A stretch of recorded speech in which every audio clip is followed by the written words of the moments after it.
ऐसे आदरणीय दिलीप जी मंडल, इनको मैं आमंत्रित करती हूँ कि वो हमें मार्गदर्शन करें।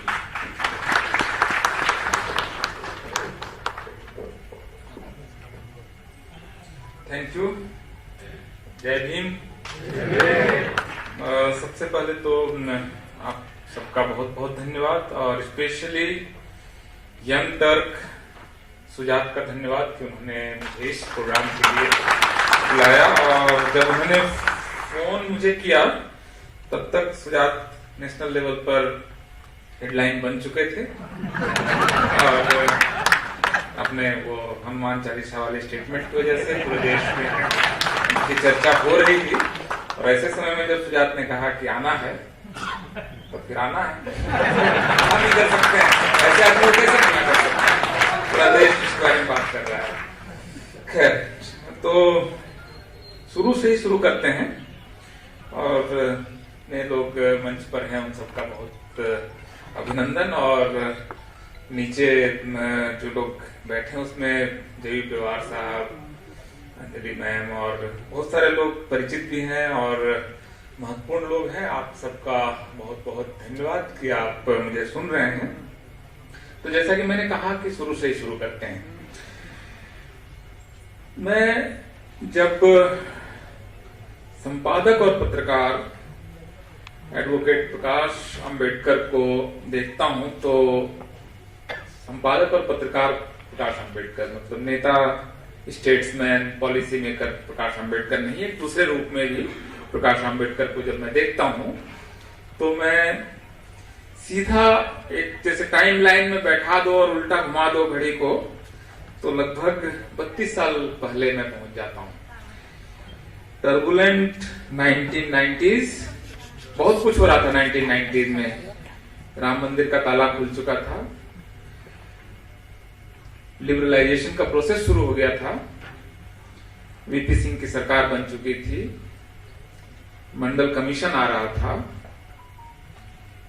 मतलब तूफान मचा हुआ था देश में। और उस तूफान के बीच में एक 22 साल की उम्र में मैं दिल्ली जर्नलिज्म करने के लिए गया था।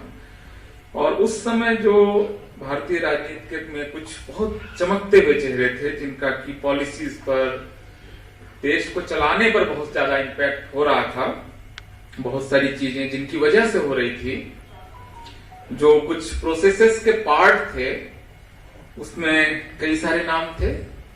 VP Singh obviously yes, Madhu Limaye, मधु दंडवते, रामविलास पासवान, उनको कैसे भूल सकते हैं, अब वो नहीं है, और प्रकाश अंबेडकर। पार्लियामेंट में, पॉलिसी मेकिंग में, और उस समय जो बहुत कुछ हुआ, बाबा साहब की पोर्ट्रेट पहली बार पार्लियामेंट के सेंट्रल हॉल में लगी, उनके जन्म पर राष्ट्रीय स्तर पर छुट्टी दी गई और उनके जन्मदिन की छुट्टी बहुत बड़ी घोषणा थी। इसके अलावा भारत रत्न दिया जाना, ये सब कुछ हो रहा था क्योंकि ये सारे लोग थे। ये सारे लोग नहीं होते तो भारत का शेप शायद इस तरह का नहीं होता। जब मैं ये कह रहा हूं तो बहुत गंभीरता से कह रहा हूं क्योंकि 90s की वो जो सरकार थी, जो मुश्किल से 1 साल और थोड़ा समय बिता पाई, उसने भारत की पूरी तस्वीर कई मायनों में बदल कर रखी। ये अगर आप उन 13 महीनों को जस्ट आप उस हिस्ट्री के पूरे ट्रेजेक्ट्री से निकाल के रख दें, उस 13 महीनों को आउट कर दें, तो आपको भारत इस तरह का नहीं दिखेगा। मैं आपको सिर्फ एक उदाहरण दे रहा हूं। मान लीजिए कि मंडल कमीशन नहीं आया होता, उस पार्लियामेंट के द्वारा नहीं लाया गया होता जिसमें कि बाला साहब भी थे, अगर वो नहीं हुआ होता तो आज अर्बन स्पेस में जो कई लाख ओबीसीज मिडिल क्लास में हैं सरकारी नौकरियों की वजह से, और शायद वो एजुकेशन इंस्टीट्यूशंस में करोड़ों की संख्या में जो ओबीसीज हैं, वो नहीं होते अगर वो 13 महीने नहीं होते उस समय के। तो आप समझ सकते हैं वो कितना इंपॉर्टेंट समय था। जिस समय एडवोकेट प्रकाश अंबेडकर सिर्फ उसको ऑब्जर्वर की तरह नहीं देख रहे थे बल्कि उस प्रोसेस के पार्ट थे, उस प्रोसेस को ड्राइव कर रहे थे। तो इसलिए आप बहुत इंपॉर्टेंट हैं सर, आपने जो किया है वो बहुत इंपॉर्टेंट है। सिर्फ इसलिए नहीं कि आप उस समय हिस्ट्री के कोइंसिडेंस की वजह से वहां पर थे, इसलिए क्योंकि आप एक रोल में थे और जिसकी वजह से बहुत कुछ हुआ। खैर, तो ये एक पुरानी कहानी है जो मुझे लगा कि आज याद करने का मौका है और इसलिए मैंने उस मौके को याद किया। अब मैं इस जो प्रबुद्ध भारत को दोबारा लॉन्च करने की जो प्रक्रिया है और जिसकी वजह से बहुत सारा डॉक्यूमेंट हो रहा है अभी कंटेम्प्रेरी हिस्ट्री, उसको मैं बहुत संक्षेप में ही रखूंगा क्योंकि इसके बाद हमें बाला साहब को भी सुनना है। तो मैं कई बार सोचता हूं कि जैसे 1920 में बाबा साहब मूक नायक लॉन्च करते हैं और उसके बाद बहिष्कृत भारत लॉन्च करते हैं, शायद सीक्वेंस यही है, फिर समता और जनता और फिर प्रबुद्ध भारत। ये उनकी जर्नलिज्म है। लगभग 30 साल से भी ज्यादा समय तक उन्होंने पत्रकारिता की, मतलब बहुत कुछ कर रहे थे बाबा साहब। एक समय में वो शेड्यूल्ड कास्ट को वो स्थान दिलाने की कोशिश कर रहे थे जो शायद उनको मिलना ही चाहिए था, और इसके अलावा वो इंडिया की डेमोक्रेसी की नींव रख रहे थे, कॉन्स्टिट्यूशन लिख रहे थे। वो इवन जो भारत में रिजर्व बैंक जो बनने की जो प्रोसेसेस है उसके पार्ट थे। बहुत सारा कुछ करते हुए वो पत्रकारिता भी कर रहे थे।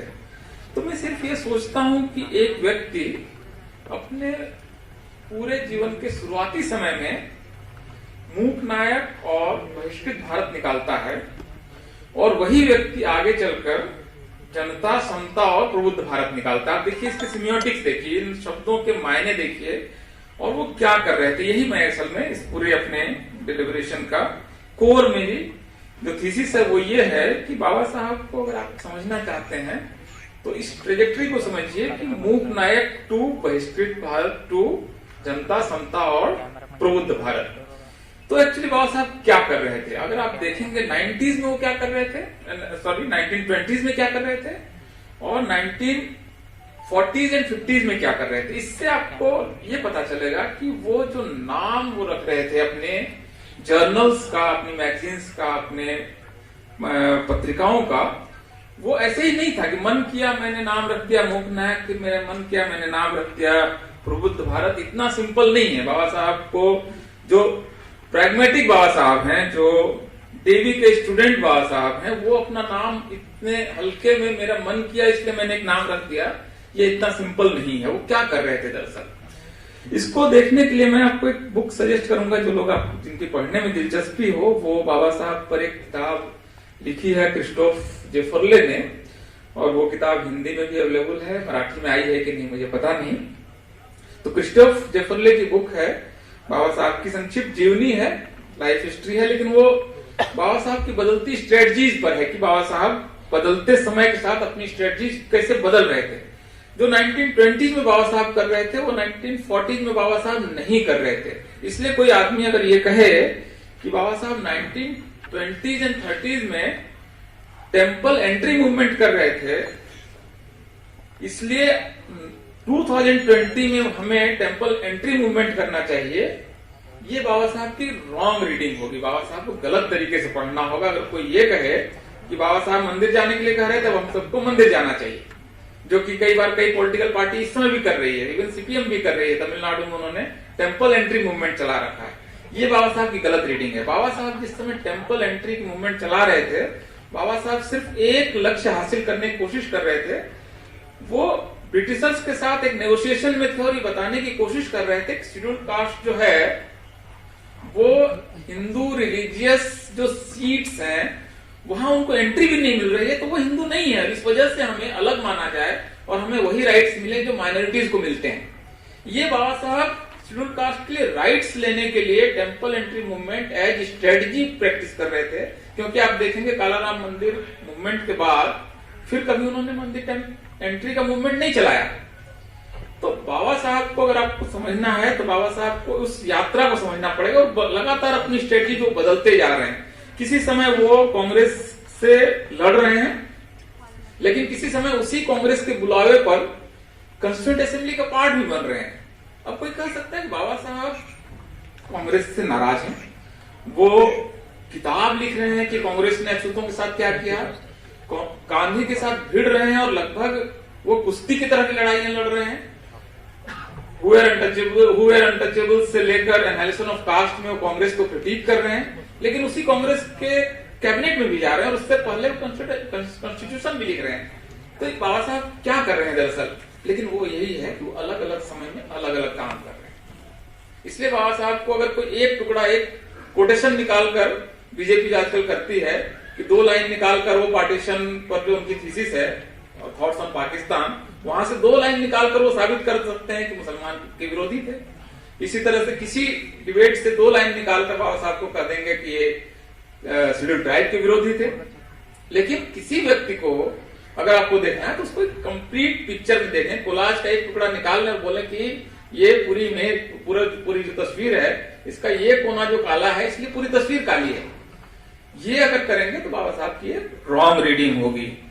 खैर, तो बाबा साहब जिस तरह से अपनी पत्रिकाओं का नाम रख रहे थे उस पर मुझे मेरा ये कहना है कि बाबा साहब की ये पूरी यात्रा को दिखा रहा है कि वो उन्होंने किस तरह से जर्नी की, किस समय उन्होंने अपने एकेडमिक काम पर फोकस किया, किस समय वो लॉयर बाबा साहब हैं, किस समय वो पॉलिसी मेकर बाबा साहब हैं, अलग अलग रोल में हैं। किसी समय वो एजुटेशन करते हुए बाबा साहब हैं। तो ये उनकी अलग अलग भूमिकाएं हैं और उनमें से किसी एक टुकड़े को पूरा बाबा साहब समझ लेना बाबा साहब की रॉन्ग रीडिंग होगी। तो ये नहीं करना चाहिए, पूरा के पूरा उनको देखना चाहिए। आखिरी बात कि क्या इस समय जबकि बीजेपी सत्ता में है, 2014 उन्होंने जीत लिया है, 2019 जीत लिया है, अब वो उन्होंने 2022 में यूपी जीत लिया है, मुमकिन है, पॉसिबल है, नहीं भी हो सकता है कि अगला चुनाव भी जीत लें। लगभग बीजेपी अब एक तरह से भारत की सिस्टम डिफाइनिंग पार्टी है। बीजेपी 1-2 चुनाव हार भी जाएगी तो भारत किन इश्यूज पर बात करेगा, भारत में किन विषयों की चर्चा होगी, ये बीजेपी डिफाइन करेगी अभी आने वाले कुछ समय में, ये लगभग फिक्स है। तो क्या ये कहा जाए कि बाबा साहब ने जिस भारत का सपना देखा था और बाबा साहब ने जो कल्पना की थी और जिस राष्ट्र की जिस यात्रा की उन्होंने कल्पना की थी, क्या वो गलत थे? क्या वो नहीं समझ पाए थे कि देश को 70-75 साल बाद यहां पहुंच जाना है? क्या वो कॉन्स्टिट्यूशन लिखते समय उन खतरों को नहीं समझ पा रहे थे जहां पर वो पहुंचा है देश? मुझे लगता है कि बाबा साहब को सिर्फ अगर इस तरह से देखा जाए कि पॉलिटिशियन बाबा साहब या कॉन्स्टिट्यूशन लिखने वाले बाबा साहब के रूप में, तो हम लोग इस बात को नहीं समझ सकते। बाबा साहब अभी भी आइडिया और आइडियोलॉजी के तौर पर भारत की सबसे चमकती हुई शख्सियत है। बाबा साहब को माइनस करके अब भारत की पॉलिटिक्स नहीं हो सकती है, चाहे वो पॉलिटिक्स बीजेपी ही क्यों नहीं करे। मतलब अब तो जय भीम बोलना ही पड़ेगा, वो केजरीवाल को भी बोलना पड़ेगा और वो जय भीम बाबा मोदी को भी बोलना पड़ेगा और उनको जाकर साल में 2 बार फोटो पर उनका फूलमाला चढ़ाना ही पड़ेगा, चाहे वो बिना मन के कर रहे हो। ये बाबा साहब है। बाबा साहब किसी व्यक्ति का परमानेंट हो जाना, लगभग उसकी छाप पड़ जाना भारत में आज की तारीख में डिस्कोर्स में, आइडिया और आइडियोलॉजी में बाबा साहब अब एक परमानेंट फिक्सचर हैं। और धीरे धीरे जो हो रहा है, कम से कम जनता के लेवल पर अगर सेलिब्रेशन की बात है तो गांधी को अब सिर्फ सरकार सेलिब्रेट कर रही है और बाबा साहब को अब पूरा देश सेलिब्रेट कर रहा है। तो विचारों की लड़ाई जो गांधी और अंबेडकर की 1930s और 40s में हुई थी, इसमें आप समझ गए होंगे कि विजेता कौन है, जीत किसकी हुई है। आज नोट जो करेंसी है उसमें से हटा दें तो लगभग पब्लिक डिस्कोर्स से गांधी गायब हो चुके हैं। विचार की जीत जो है, आइडिया की जो जीत है, वो बाबा साहब अल्टीमेटली अपने न होने के 40-50 साल बाद हासिल कर चुके हैं। आज की तारीख में भारत में अगर देवताओं को छोड़ दें तो सबसे ज्यादा मूर्तियां बाबा साहब की हैं और अब वो महाराष्ट्र के नहीं है। अब वो आप क्लेम कर लें कि महाराष्ट्र के हैं, बाकी लोग छोड़ दो और हम अपने समेट लेंगे, तो ये भी नहीं हो पाएगा। आप भूल जाइए। मतलब तमिलनाडु के गांव में वो बच्चा जब एग्जाम देने जा रहा है तो बाबा साहब के मूर्ति के सामने सिर झुका के जा रहा है, कैसे रोक लोगे? मतलब अब आप क्लेम भी कर लो बाबा साहब महाराष्ट्र के हैं तो अब ये सबका कोई मतलब नहीं है। Is national rather is global. मतलब वो आपको इस समय दुनिया की जितनी यूनिवर्सिटीज में बाबा साहब की मूर्ति और बस्ट और फोटोज लगी हुई हैं, वो गांधी से बहुत आगे निकल चुका है। तो वो पूरा एक ग्लोबल एक आइकन के तौर पर बाबा साहब की स्थापना हो चुकी है। अब सवाल सिर्फ ये है कि उनके आइडिया और आइडियोलॉजीज की अगर पॉलिटिक्स में इस समय वो स्पेस नहीं है। देखिए, आइकन के तौर पर बाबा साहब निश्चित रूप से एस्टैब्लिश हो गए हैं। उनके एक इमेज के तौर पर, इमेजरीज के तौर पर, छवि के तौर पर उनकी स्थापना हो चुकी है। लेकिन इसका ये मतलब नहीं है कि बाबा साहब के सपनों का भारत बन गया है, वो बल्कि थोड़ा पीछे गया है। और इस समय जिस तरह की सरकार है, जो पॉलिटिक्स है, जिस तरह की पॉलिसीज बन रही है, उसमें इवन जो आरक्षण है वो खतरे में है। ईडब्ल्यूएस जो है वो एक तरह से भारत के हर आरक्षण को खत्म करने की उसमें क्षमता है। आप जानते हैं जिस तरह से ये सरकार लगातार लेटरल एंट्रीज के जरिए रिक्रूटमेंट कर रही है, उसमें जिसमें आरक्षण नहीं होगा। धीरे धीरे वो जिस तरह से आउटसोर्स कर रही है जॉब्स को, पब्लिक सेक्टर को छोटा कर रही है, बहुत सारी चीजें इस समय हो रही हैं जो बाबा साहब के कल्पना का जो देश था, जिस तरह से जेंडर के इश्यूज पर ये सरकार काम कर रही है, जिस तरह से सेकुलर स्टेट को एक तरह से थियोक्रेटिक स्टेट बनाने की कोशिश इस दौरान हो रही है, मनुस्मृति की स्थापना की कोशिश हो रही है, इवन हिस्ट्री के टेक्स्ट बुक बदले जा रहे हैं। भारत में ये झूठ बोलने की कोशिश हो रही है कि जो इंडस वैली सिविलाइजेशन थी वो सरस्वती सिविलाइजेशन है। बहुत सारी चीजें एक साथ हो रही हैं। सरकार इस समय उस प्रोजेक्ट को चला रही है। मुश्किल ये है, एक तरह से कोई पार्टी चला रही होती तो अलग बात है। गवर्नमेंट इस समय इंडिया को बाबा साहब के सपनों से दूर ले जा रही है। तो इसमें चैलेंज है कि किस तरह से बाबा साहब के सपनों को फिर से साकार किया जाए। बहुत बड़ा प्रोजेक्ट है, मुश्किल प्रोजेक्ट है, लेकिन मुझे लगता है कि मुश्किल है इसलिए करने लायक है। जो काम मुश्किल हो उसको किया जाना चाहिए। और मुझे लगता है कि आप सब लोग इस बात को मानेंगे कि बाबा साहब के सपनों का भारत अगर अभी होता तो भारत इस समय ह्यूमन डेवलपमेंट इंडेक्स में दुनिया का 130वें नंबर का देश नहीं होता। अगर बाबा साहब के सपनों का ये देश होता तो भारत की इतनी कम आबादी इस समय यूनिवर्सिटी सिस्टम के अंदर नहीं होती। बाबा साहब का सपनों का भारत होता तो लगभग हर स्टूडेंट को भारत के यूनिवर्सिटी जाने का अधिकार हो रहा होता, जो नहीं। तो इवन जो जिस तरह से उन्होंने लेबर राइट्स पे काम किया, बहुत सारे इश्यूज पे जो जिस तरह से वो देख रहे थे भारत को बनता हुआ, कास्ट को वो एनहिलेट होते हुए देख रहे थे, वो विदरिंग अवे ऑफ कास्ट देख रहे थे, जो आज नहीं हो पाया है। कास्ट आज पहले से कम मजबूत नहीं हुआ है, तो उतना ही लगभग आपको चल रहा है। तो दोनों चीजें साथ साथ हैं कि बाबा साहब के आइकन के तौर पर स्थापना और बाबा साहब के आइडिया और आइडियोलॉजी पर देश का चलना पीछे हुआ, दोनों चीज साथ साथ हुई है। तो बहुत ही मतलब कॉन्ट्राडिक्टरी और डायकोटमी है, लेकिन मतलब हिस्ट्री उतनी लीनियर कहाँ होती है। मतलब जैसा हम लोग चाहते हैं कि कोई कहानी तो है नहीं कि लिख दी और उस पर चीजें चल रही हैं। तो कॉम्प्लेक्स सिचुएशन में आप सब लोग हैं और हम लोगों को आप सब लोग काफी सीनियर लोग भी हैं, हम लोग आप लोग गाइड करें कि इस समय चीजें किस तरह से होनी चाहिए। और अगर ये हो तो हम लोग इस प्रोजेक्ट को निश्चित रूप से आगे बढ़ा पाएंगे। और सबसे महत्वपूर्ण ये है कि बाला साहब ने ये प्रोजेक्ट लिया है कि प्रबुद्ध भारत में लगातार वो एडिटोरियल्स लिख रहे हैं, तो ये एक तरह से हिस्ट्री भी डॉक्यूमेंट हो रही है और मुझे लगता है कि महत्वपूर्ण काम है। मैंने काफी समय लिया, बहुत बहुत शुक्रिया, धन्यवाद। जय भीम, नमो बुद्धाय।